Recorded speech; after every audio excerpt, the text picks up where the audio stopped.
Olá, amigo. Olá, amiga. Que bom ver você novamente aqui junto com a gente nessa semana especial de família, fortalecidos para vencer. O tema de hoje é um tema muito especial, vai falar sobre como a palavra de Deus pode nos fortalecer em nossa família para termos mais esperança. Esse será nosso assunto e eu convido você para ficar com a gente juntos na palavra de Deus.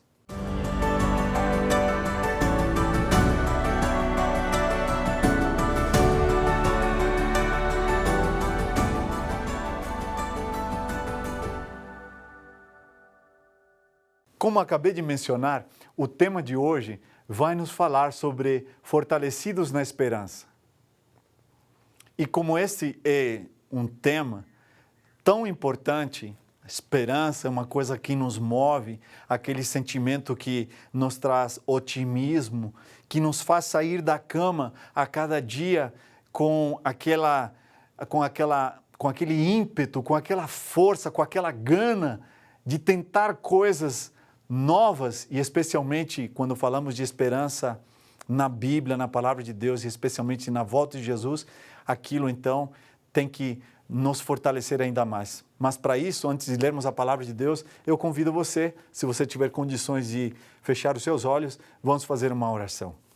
Pai querido, Senhor, obrigado porque mais uma vez podemos ter a Tua palavra em nossas mãos. E queremos pedir uma bênção toda especial, Senhor, para cada família, para cada pessoa que está nesse momento assistindo essa semana especial. Abençoa de forma, Senhor, miraculosa a todos aqueles que estão passando um momento difícil, às vezes dentro do lar, às vezes dentro de casa. O Senhor é capaz de nos trazer esperança e queremos que ao abrirmos a Tua palavra, nesse momento, isso se torne uma realidade, em nome de Jesus. Amém. Vamos abrir a Bíblia no livro de Filipenses, o capítulo 2, e eu gostaria de ler os versos 9 ao 11. Filipenses, capítulo 2, versos 9 a 11. Eu vou ler na minha versão, que é a versão Nova Almeida atualizada. Diz assim: Por isso, também Deus o exaltou sobremaneira e lhe deu um nome que está acima de todo nome, para que ao nome de Jesus se dobre todo o joelho, nos céus, na terra e debaixo da terra, e toda língua confesse que Jesus Cristo é o Senhor, para a glória de Deus, o Pai. Você sabia que essa passagem de Filipenses é uma profecia que ainda não se cumpriu? Porque veja, está dizendo que no nome de Jesus, todo joelho se dobrará. E eu pergunto, todos os joelhos se dobram hoje diante do nome de Jesus? As pessoas reconhecem em Deus que Deus é o único soberano sobre a terra? Ou as pessoas se dobram diante de tantas outras coisas? Alguns meses atrás, as pessoas ficaram consternadas com a morte desse cantor de funk que morreu caindo de um prédio no Rio de Janeiro. Para muitas e muitas pessoas, os ídolos da música, qualquer que seja o estilo, os ídolos do esporte, e nós temos aos montes, são pessoas que praticamente meio que orientam, até mesmo times de futebol meio que se tornam uma religião para muitas e muitas pessoas. As pessoas vivem em função disso, cantam aqueles hinos como se cantassem dentro de uma igreja. De forma que esses versos, eles ainda são proféticos, porque nem todos os joelhos se dobraram diante do nome de Jesus. Mas a Bíblia diz, através de Paulo, que vai chegar um momento em que todo joelho se dobrará, dos que estão nos céus, os que estão na terra e inclusive debaixo da terra. É meio estranho isso que Paulo está falando aqui. Mas quando nós voltamos na Bíblia, no verso a profecia mais longa da Bíblia, que está contida num verso, em Gênesis capítulo 3, verso 15, podemos entender um pouco qual é o assunto que nós estamos falando hoje. Fortalecidos na esperança. Fortalecidos na esperança. E é exatamente isso. Depois que os nossos primeiros pais pecaram, Deus ele faz uma fala com a serpente, que é Satanás, porque em profecia, lembre-se que profeticamente, serpente simboliza a Satanás, e em profecia, mulher também representa alguém, no caso, em profecia, a gente já estuda muito sobre isso, mulher representa a igreja. Então, aqui em Gênesis 3,15, Deus está falando com o inimigo dele, com Satanás, e está falando com Eva, que representa a igreja. E então, há uma declaração de juízo aqui. Uma declaração de juízo, e eu leio aqui em Gênesis 3, verso 15, a versão em português diz assim: porém inimizade, Deus está falando com Satanás aqui na primeira parte do verso. Porém inimizade, Satanás, entre você e a mulher. Ou seja, entre você e a igreja, Deus está dizendo, entre a sua descendência, Satanás, e o descendente dela, Deus está falando, o descendente da mulher, o descendente da igreja. É interessante porque a Bíblia não foi escrita em português, ela foi escrita, especificamente o Antigo Testamento, essa parte aqui, em hebraico. E a palavra em hebraico não usa a palavra descendência nem descendente. A palavra usada aqui é a palavra zerah. E zerah em hebraico significa semente. Deus está dizendo mais ou menos assim: eu porei uma inimizade entre você, Satanás, e a mulher, que é a igreja. Entre a tua semente, Satanás, zerah, e a semente dela, a semente da mulher. E é interessante porque no hebraico, no original da Bíblia, quando se trata da semente do diabo, a palavra aparece no plural. Por quê? Porque a descendência de Satanás seriam muitas e muitas pessoas. Mas quando se trata da semente que viria da mulher, o termo zerá aparece em singular. Por quê? Porque haveria uma guerra entre a descendência de Satanás, que seriam muitas sementes, e uma única semente, que seria o que viria da mulher, de Eva, ou da igreja. E quem seria essa única semente? Cristo Jesus. Por isso que aqui o termo aparece em singular. E agora Deus continua dizendo, diz assim: a semente verdadeira, essa única semente, zerá, que virá da mulher, te ferirá a cabeça, Satanás. E tu lhe ferirás o calcanhar.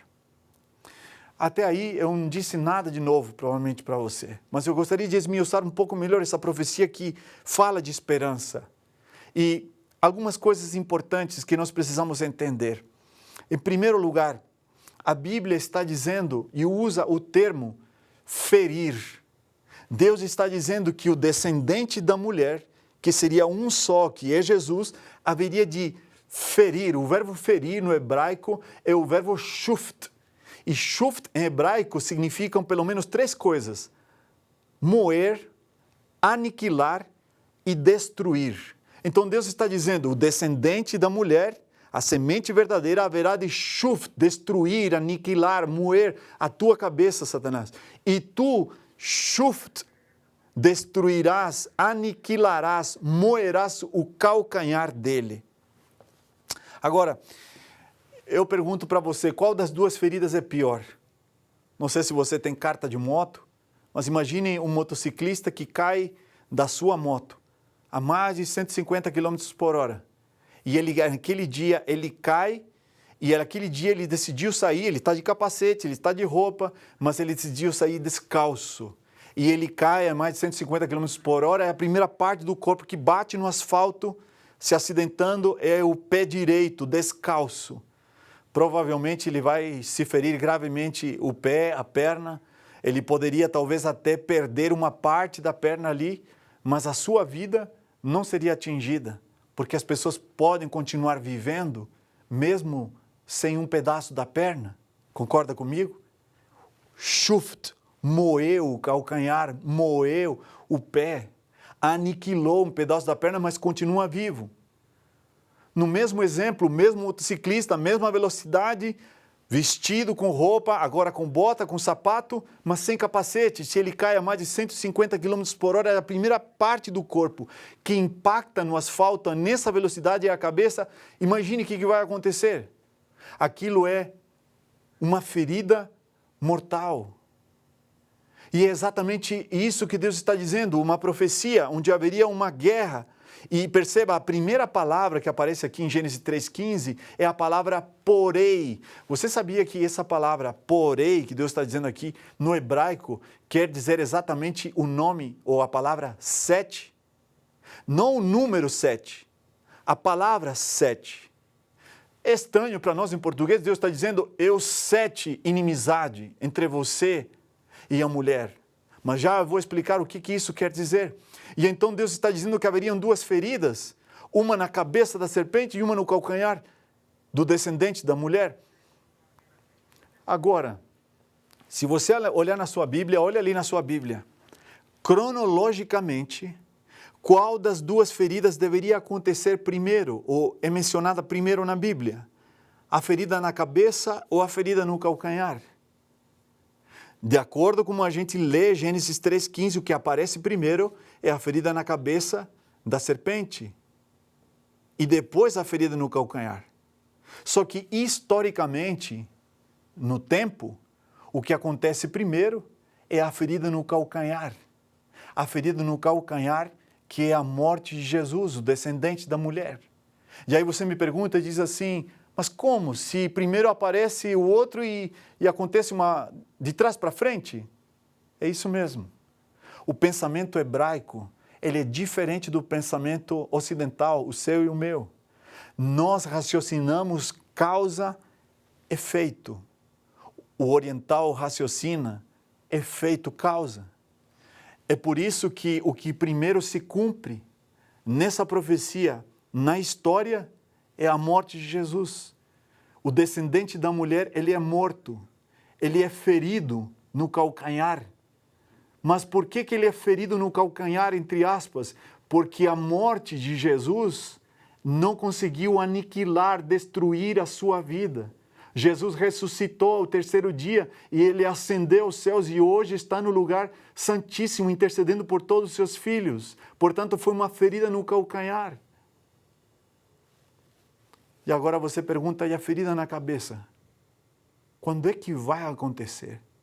Antes de eu mencionar isso, para fechar o nosso assunto de hoje, deixe-me lhe explicar um pouco melhor que na vida de Adão e Eva, e ao longo de toda a história, sempre houve duas sementes.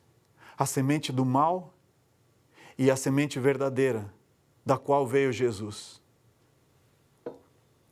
Tem um ditado que diz que em toda família tem uma ovelha negra, né? Mas não é em toda a família.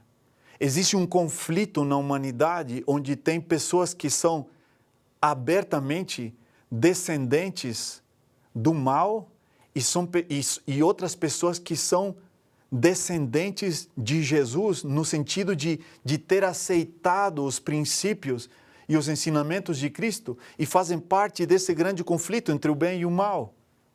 Imagine, Adão e Eva tiveram vários filhos, mas os dois primeiros filhos que a Bíblia menciona, Caim e Abel, qual dos dois filhos representava a semente do mal? Qual deles? Caim, não é mesmo? E por que Caim representava a semente do mal? Porque Caim não quis obedecer os planos de Deus na sua vida. Porque para Caim importavam mais as suas próprias convicções do que a palavra de Deus. Exatamente o mesmo argumento que Satanás havia usado para destruir Adão e Eva.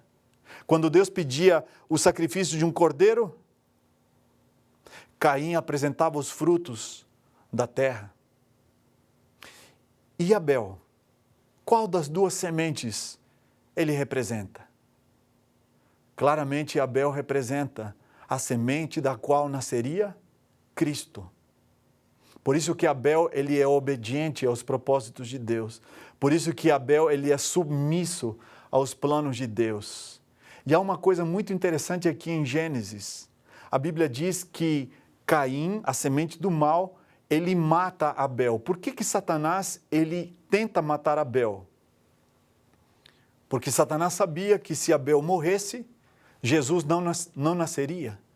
Porque Abel, da semente de Abel nasceria Jesus. Então o que Satanás faz? sabendo que Deus já havia falado com ele, ele vai lá e tenta matar Abel para que Jesus, ele não apareça. Só que os planos de Deus, eles são infinitamente maiores do que qualquer artimanha do inimigo. E a Bíblia diz aqui em Gênesis capítulo 4, o verso 25, Adão tornou a ter relações com a sua mulher, e ela deu à luz um filho, a quem ela pôs o nome de, pasme, Sete.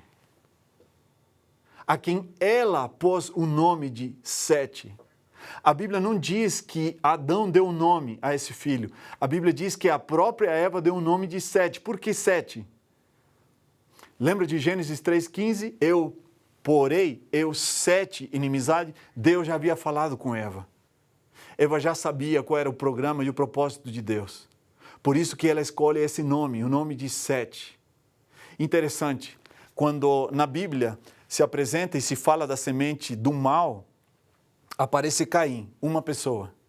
Mas quando se fala da semente verdadeira da qual nasceria Jesus, são mencionadas duas pessoas, Abel e Sete.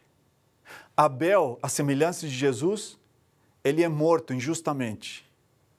Abel, a semelhança de Jesus, ele é vítima de ciúmes. Abel, a semelhança de Jesus, ele é assassinado. Abel, a semelhança de Cristo, ele não opõe resistência. Abel é um símbolo de Jesus. Só que Abel morre.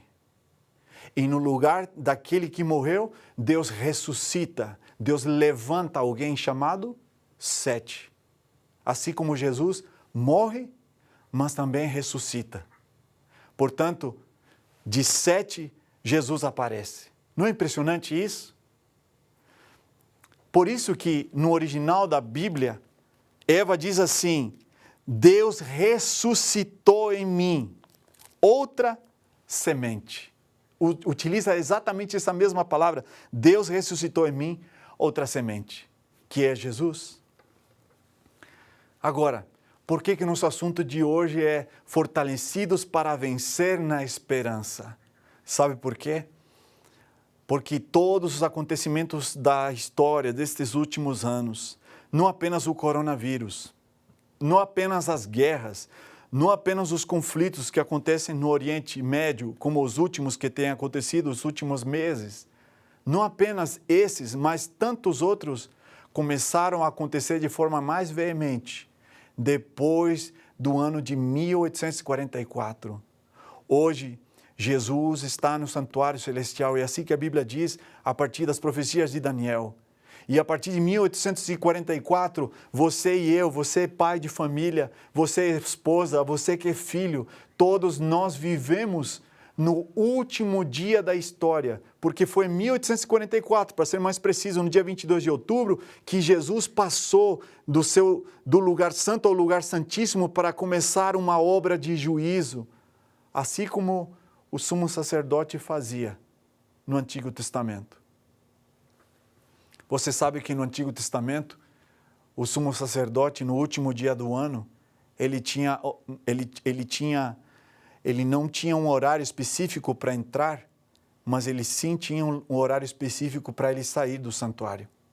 Ele não poderia sair depois do pôr do sol. Ele precisaria sair antes que um dia se findasse.